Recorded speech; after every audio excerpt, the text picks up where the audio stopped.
Hello, welcome to Jeff's 5 for July 2nd, 2015.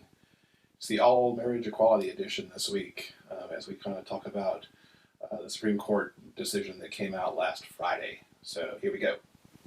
So obviously I'm excited by the fact that I'm now married to Will in all 50 states. We first got married, if you will, on September 7th, 1997 here in Humboldt County, California.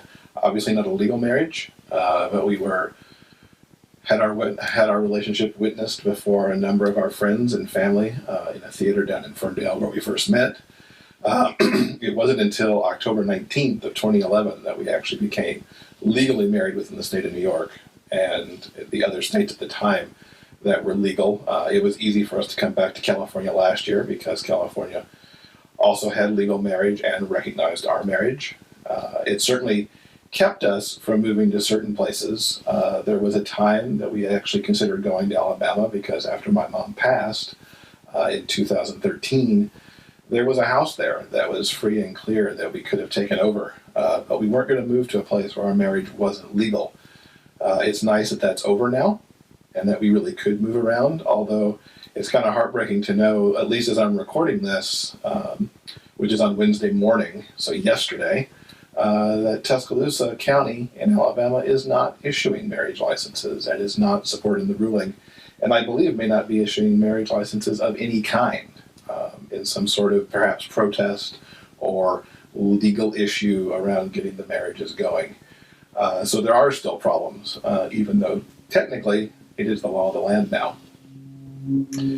There's been a lot of talk since the ruling came out about how religion plays into this, and there's all this idea that Christians are going to get persecuted. It's really unfortunate that Christianity is getting such a hit across the board. I know many Christians who are supporting of same-sex marriage. There are many denominations that performed blessings on these marriages before they were legal. And it's really sad to me that so many Christians who are for equality are getting lumped in with people who, are doing everything they can to really stop, people from forming loving legal relationships. The other unfortunate thing I think is mixed up here is that this ruling really considers only the legal governmental institution of marriage. It's not what can go on in a church with weddings. The ruling, the majority opinion actually covered very clearly that this ruling could not force a church to marry a same-sex couple if it was against their beliefs, and I believe that's 100% acceptable. Hopefully, if you're in a same-sex relationship, you're not going to try and get married in a church where their belief system is not your own. So that's a disturbing aspect of this to me, and it actually leads into the next item on this list, the whole question of religious freedom. Again, there are a number of Christians who feel like this is a perfectly acceptable and appropriate thing, or even if they don't feel it's perfectly acceptable within their understandings of their faith and their Bible, that they accept that this is what it is from a legal standpoint. The idea that religious freedom can bring discrimination is ridiculously offensive to me. To my understanding, the freedom of religion that we have in this country is the freedom to practice that religion without persecution. And now you're opening it up where you're saying that because I believe whatever it would be for my religious faith, that I can go discriminate against other people. And you could see how this could be a slippery slope, because today it may be, well, I'm going to discriminate against the gays, but tomorrow it could be I'm going to discriminate against African Americans, or I'm going to discriminate against African Americans who are trying to marry outside their race, or I'm going to discriminate against Muslims because I don't believe what they believe. It's a very slippery slope, and to the lawmakers who feel like that's a good choice, I think we need to vote them out as quickly as possible. And if they're up for election, and this covers a lot of the Republican presidential candidates, they shouldn't even be considered as potential material for trying to bend the Constitution in such a way that it would allow discrimination based on religion, because that's just going to open up a slippery slope that I'm not sure how easily the country could recover from it. Speaking of the presidential race for 2016, certainly the Republicans, some of them had some tempered responses and are kind of ready to move on, and I kind of get that. It's now that the Supreme Court said its thing, it's easy for some of them to just pick up and move on, and like, we're not going to pay attention to this anymore, it's done. Which would be the great way to go. It's done. Let's move on as a country into something else. But then you've got, the Huckabees, the Cruzes, and the Jindals who feel like this needs to be the fiery point for their campaigns for 2016. And to them I say, if you're not going to be inclusive and you're not going to embrace everybody who's going to be under your potential authority as president, then you probably should not be president. We are not a country of one religion. We are not a country of one form of Christianity. And to try and, force that down other people's throats because it's not exactly your belief is not what this country was based on. It's based on freedom and, life, liberty, and the pursuit of happiness and all that. And if you don't embrace that as a presidential candidate, you really got no business running. So hopefully, all the liberals out there will take that to heart, because the 2016 president will get to put several people on the Supreme Court, most likely, will get to dictate quite a bit of policy in the coming 4 years and possibly 8.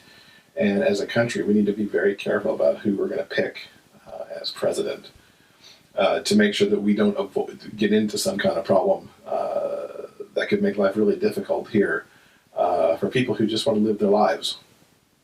So marriage equality, obviously, huge and has been fought for a long, long time. I mean, I'm coming up on 20 years. I'm actually at 20 years with Will, and 18 years that we've considered ourselves married. So it's been a long time coming, and you see some of the pictures of the people who've been together 50, 60 years who got married right as this ruling came out, and you realize what a long road it's been for them. But gay rights is not over yet.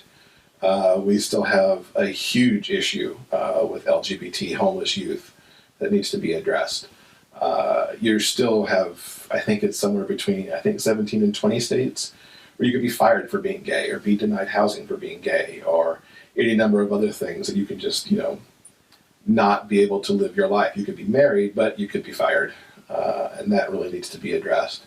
And overall, I mean, we've got to do something about the people who continue to think that we're second-class citizens. I've seen any number of things where the number of hate crimes have gone up since the ruling. I've read a couple things in Alabama where a diner in Northport was denying service to a gay couple, and a guy was being chased down one of the interstates with a guy branding a gun because he had an HRC sticker on the back of his truck. There were shootings in San Francisco where you think it's pretty safe to be gay.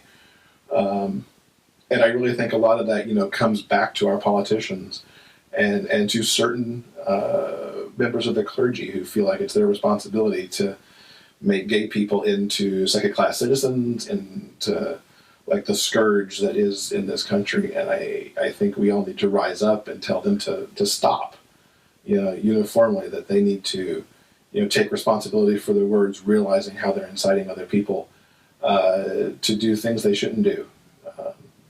It's really sad, that as the celebration happens, there's all this hate out there, and we also have to keep an eye on the fact, as LGBT citizens and our allies, that there's still so much to do to allow for equality and to take care of our youth at the same time.